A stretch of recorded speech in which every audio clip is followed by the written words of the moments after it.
guys, and welcome back to another Mystery Monday video on my channel. I think that today's video is going to be a pretty long one, so I don't want to talk too much at the beginning, but just before we get into this video, I do just want to say that this case deals a lot with sexual assault.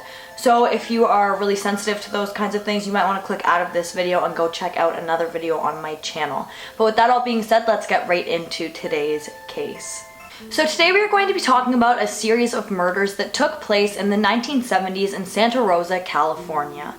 Maureen Louise Sterling and her friend Yvonne Lisa Weber were two 12-year-old girls who vanished on February 4th, 1972 after visiting the Redwood Empire Ice Arena. Those were last seen around 9 p.m. on Gurnerville Road, which is just northwest of Santa Rosa. Now, the information in this case varies because some people said that at 9 p.m. when they did last see the girls, some people say that they were getting into a vehicle, where others say that the girls were just simply walking down the road. Just 1 month later, Kim Wendy Allen, who was 19 years old and was attending school at the Santa Rosa College, left her job at a health food store headed towards Santa Rosa. Now, something that Kim was known to do quite often was hitchhike, although a lot of the people that knew her, including her mother, strongly discouraged her from doing this. She still continued to do this quite often and was known to hitchhike. Kim was later picked up by two men who picked her up and dropped her off at the Bell Avenue entrance to Highway 101 around 5:30 p.m. This was the last time that Kim was ever seen alive. The body of Kim Allen was discovered the following day down an embankment in a creek just off of Enterprise Road in Santa Rosa. She had both her wrists and ankles bound in a hog-tie type of fashion. There was signs of sexual assault, and she had been strangled with a cord. Now, police actually looked very intensely at the strangulation, and they estimated that she had been slowly strangled for a span of 30 minutes before she actually passed away. Also found at the scene was a single hoop earring, and it is unclear if this actually belonged to Kim or not, but they haven't been able to identify whoever this earring belonged to. There was also signs in the embankment suggesting that the killer actually fell while disposing of the body. Police also contracted semen from Kim's body, but unfortunately the tests came back inconclusive and they never were able to find a suspect. Both of the men who were originally seen picking up Kim were interviewed and have been completely cleared as suspects, and they both had airtight alibis for the estimated time that she was murdered, so they are no longer even of interest in her case. Lori Lee Cursa was 13 years old, and her case is a tad bit different than the last two that I spoke of because Lori actually deliberately ran away. Now, for whatever reason, I guess her and her mother were at a store and they must have gotten to some kind of argument, and Lori just left very abruptly. She was reported missing on November 11th, 1972 by her mother, and she was last seen on either November 20th or 21st while visiting a friend. A possible witness came forward saying that he saw a young girl fitting Lori's description being pushed into a van by two men. He couldn't pinpoint the exact date that this girl was abducted. He said that it could have been anywhere from December 3rd to December 9th, and he didn't really give much of a description of the vehicle or the two men who were forcing the girl into the vehicle, but he said that the driver of the vehicle appeared to be Caucasian with an Afro-style hairstyle. And after pushing the girl into the van, the two men also got into the van, and the van headed off towards Calistoga Road. On December 14th, 1972, the remains of Lori Cursa were discovered in a ravine type of area just off of Calistoga Road. It appeared that the killer had actually thrown her body 30 feet down an embankment. Her cause of death was actually determined to be a broken neck, with causes of compression and hemorrhaging to her spinal cord. There was no signs of sexual assault found on Lori Cursa's body, and it was believed that she had actually passed away around 2 weeks before her body was discovered. A few weeks following that, on December 28th, 1972, the bodies of Maureen Sterling and Yvonne Weber were also discovered on Franz Valley Road, just down an embankment like every other case that I've talked about this far. Unfortunately, the cause of death for either of these girls could not be determined, and they also couldn't determine whether the girls had been sexually assaulted or not. At the scene, they actually found one single earring, one single orange bead, a 14-karat gold necklace, and I don't believe that any of these items belong to the girls, just like the first case that I spoke about. Caroline Davis was 14 years old when she ran away from her home on February 6th, 1973. Now this next part of her case is a little bit confusing and unclear because I couldn't find specifically how this ended up. It is unclear if she had actually run away to her grandmother's or if she had just accidentally run into her grandmother somewhere, but whatever the case may be, on July 15th, her grandmother had actually dropped her off at the Gabersville post office. And Caroline was last seen that afternoon hitchhiking near the on-ramp of Highway 101 in Gabersville. And on July 31st, her body was discovered just 3 feet from where the bodies of Yvonne Weber and Maureen Sterling were found. I repeat, just 3 feet. Obviously suggesting that the same person had murdered all 3 girls. This case is actually a little bit different though, because her cause of death was determined to be strychnine poisoning, and she had ingested the strychnine either 10 to 14 days before her body was discovered. There was also a witch type symbol found at the scene where her body was discovered, and it could not be determined whether or not she had been sexually assaulted. After looking into the symbol that was found at the scene near her body, it was actually determined that the symbol means carrier of spirits, which kind of changes up the MO of this murder just a little bit. Teresa Walsh was 23 years old and was last seen on December 22nd, 1973 at Zuma Beach in Malibu, California. Teresa at this time was actually planning on hitchhiking from Malibu to Gaberville to be with her family for the holidays. Now, absolutely every single one of these cases is so tragic and heartbreaking, but this one really hit the heartstrings for me because she was planning on going home for the holidays and she never made it. Her remains were discovered just 6 days later by kayakers in Mark West Creek. When her body was found, it was partially submerged in the water. She was hogtied, there was signs of sexual assault, and it was determined that she had been deceased for a week before her body had been discovered, meaning that she was actually murdered on the day that she disappeared. All of the cases that I have talked about up until this point, all are believed to be connected and have somehow been connected by law enforcement, but there are actually at least 11 other cases that I just won't be able to talk about in this video that are believed to possibly be connected to these cases.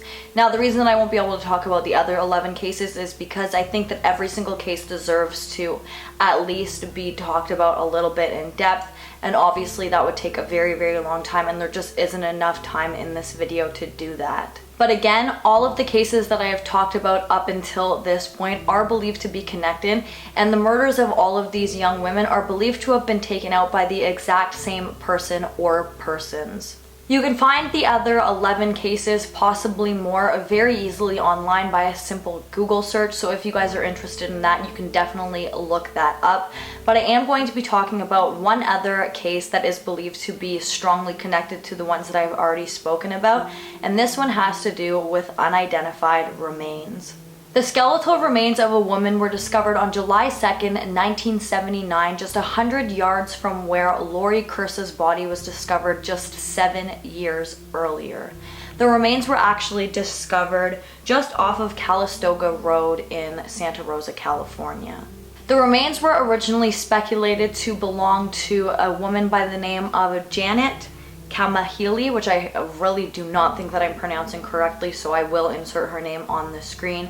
But after doing extensive look at her dental records, this proved to be otherwise. But Janet is believed to be somehow connected to these murders as well. So now we're going to talk about the possible theories and suspects in this case. Now, due to the lack of suspects and the lack of evidence found at these crime scenes, police didn't really have many places to look, so they actually started to look at already known killers for these crimes. So something that I'm pretty sure I failed to mention earlier on in this video, but is very pertinent to the story and quite important throughout the rest of this video, is that when Kim Allen was last seen, she was seen carrying a very large soy barrel with Chinese symbols on it.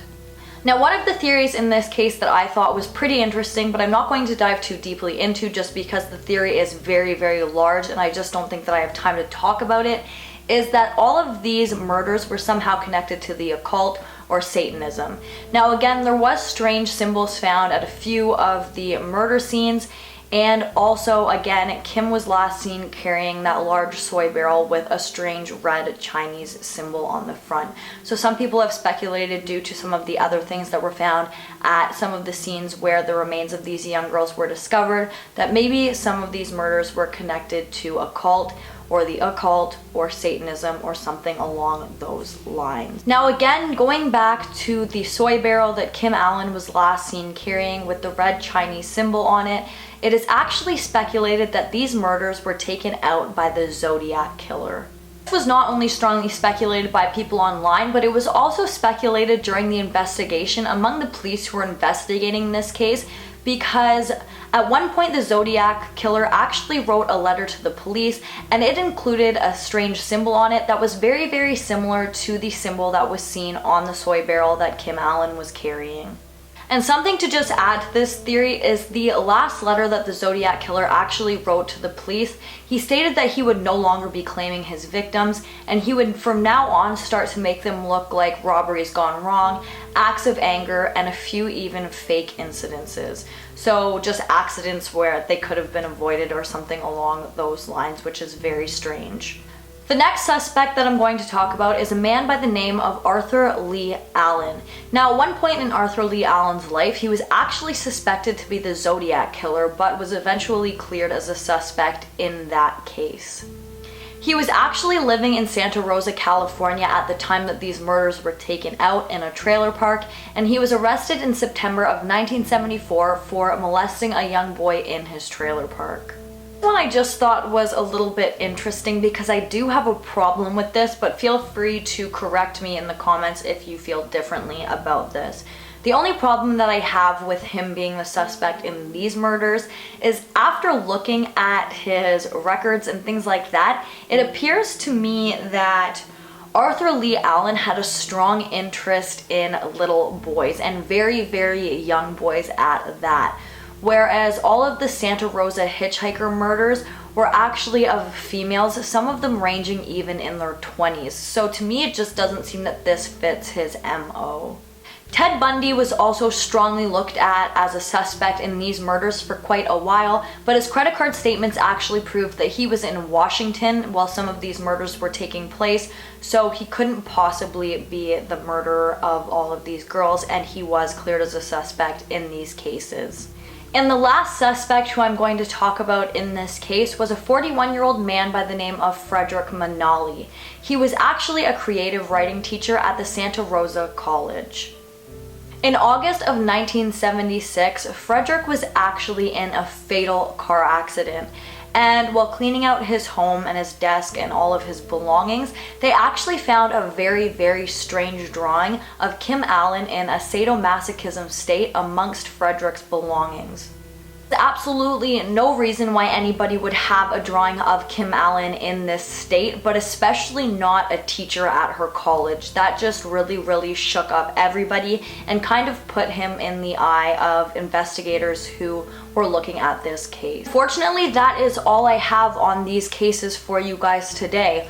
All of these cases remain unsolved. There has never really been any super solid suspects with any strong back in any of these cases, and most of them have gone completely cold today because, again, they are believed to all be linked.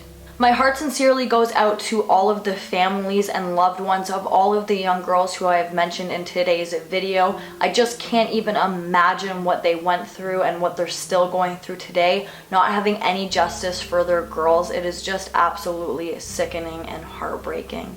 But guys, that brings us to the end of this video. If you like this video, please give it a big thumbs up. Don't forget to comment down below what you'd like to see in my future videos, and don't forget to subscribe and turn on that notification bell so that you don't miss any future videos from me. Thank you so much for watching, and I'll see you in the next one. Bye guys!